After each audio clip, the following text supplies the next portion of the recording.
राधे राधे। चलो शुरू करते हैं आज की कहानी। राधा, कृष्ण और उद्धव, प्रेम और ज्ञान की कथा।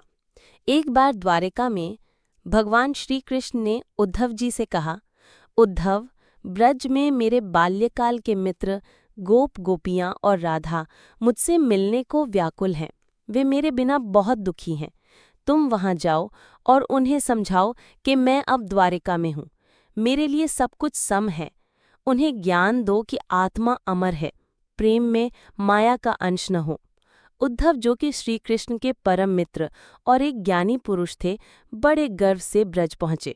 उनके हाथ में श्री कृष्ण का संदेश था और मन में यह विश्वास कि वे गोपियों को ज्ञान के मार्ग पर ला सकेंगे। जब उद्धव ने ब्रज में कदम रखा तो वहां का वातावरण कुछ और ही था।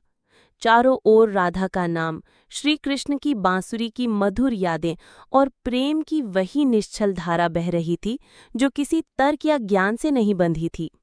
उद्धव ने गोपियों को श्री कृष्ण का संदेश सुनाया। तुम सबको यह समझना चाहिए कि श्री कृष्ण केवल तुम्हारे नहीं हैं, वे संपूर्ण ब्रह्मांड के हैं। आत्मा अमर है, देह नश्वर है। तुम्हारा प्रेम मोह है, इससे मुक्त हो जाओ।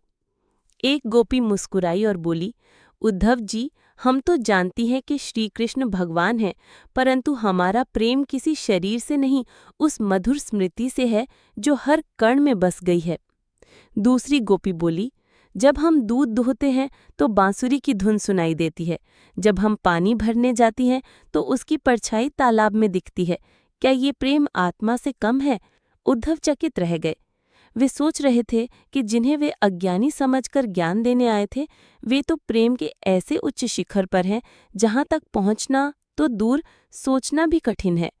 राधा जी से मिलते समय उद्धव ने पूछा, राधे, तुम्हारा प्रेम क्या कभी फीका नहीं पड़ता?